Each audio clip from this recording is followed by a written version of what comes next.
പാലക്കാട്ടേക്ക് പോകാം. ഗോകുലുണ്ട്. ഗോകുൽ, പാലക്കാട് എന്ന് പറഞ്ഞാൽ ഈ തെരഞ്ഞെടുപ്പ് പ്രചാരണ രംഗത്ത് വിവാദങ്ങൾ കൊണ്ട് തന്നെ ഏറ്റവും കൂടുതൽ വാർത്താ പ്രാധാന്യം നേടിയൊരു മണ്ഡലമാണ്. ആ മണ്ഡലവും മറ്റ് ജില്ലയിലെ മറ്റ് മണ്ഡലങ്ങളിലും വലിയ പോരാട്ടങ്ങൾ നടക്കുന്നുണ്ട്. എങ്ങനെയാണ് കടുത്ത ചൂടിനിടയിലെ പ്രതീക്ഷ?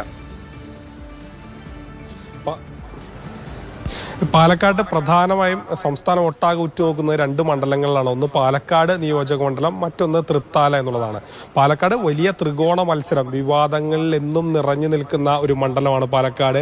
നമ്മൾ അവസാനം കണ്ട ശോഭാ സുരേന്ദ്രന്റെ വിവാദം നമ്മൾ കണ്ടു. അതിനു മുൻപ് പിഷാരടിയെ തടഞ്ഞ വിഷയമുണ്ടായിരുന്നു. അങ്ങനെ പലതരത്തിലുള്ള വിവാദങ്ങളാൽ നിറഞ്ഞിരുന്നു. CPM സ്ഥാനാർത്ഥി NMR റസാഖിന്റെ കാൻഡിഡേറ്റ് ആയത് തൊട്ടുള്ള കാര്യങ്ങളൊക്കെ തന്നെ നമ്മൾ കണ്ടതാണ്. അങ്ങനെ വലിയ രീതിയിൽ വിവാദങ്ങളൊക്കെ നിറഞ്ഞ ഒരു മണ്ഡലമാണ് പാലക്കാട്. പാലക്കാട് എന്തായിരിക്കും എന്നുള്ളതാണ്. കഴിഞ്ഞ കുറി ശ്രീധരൻ ഇറക്കിയ സമയത്ത് വലിയ മുന്നേറ്റം അവിടെ BJPക്ക് ഉണ്ടാക്കാൻ കഴിഞ്ഞു. അത് നിലനിർത്താൻ കഴിയുമോ?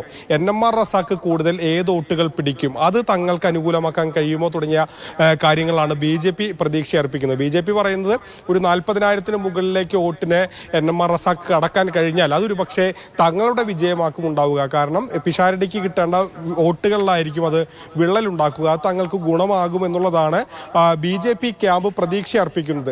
LDF ഏകദേശം, പക്ഷേ LDF പറയുന്നത് തങ്ങളൊരു വിജയത്തിന്റെ ഫാക്ടറിലേക്ക് അല്ലെങ്കിൽ ഒരു വിജയം എന്നുള്ള രീതിയിലേക്ക് എത്തില്ല എങ്കിൽ കൂടി തങ്ങൾക്ക് രണ്ടാമതാകാൻ കഴിയുന്ന ഒരു സാഹചര്യം നിലവിലുണ്ട് എന്നുള്ളതാണ് CPM കണക്കാക്കുന്നത്.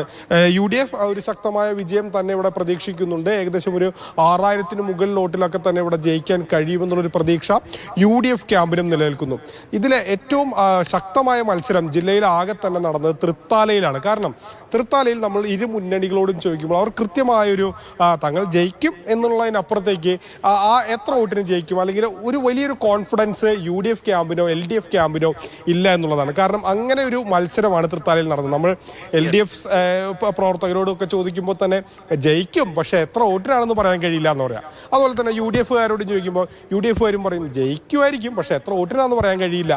അപ്പോൾ ആ ഒരു രീതിയിലാണ് തൃത്താലയിൽ. അത് തന്നെ മനസ്സിലാക്കുകയാണ് എല്ലാവരും കാത്തിരിക്കുന്ന. ഒരു MLA ഇത്ര വോട്ടിന് ഞാൻ എൻ്റെ ഭൂരിപക്ഷം അല്ലെങ്കിൽ ജയിക്കുമെന്നൊക്കെ പോസ്റ്റിട്ടൊക്കെ നമ്മൾ കണ്ടതാണ്.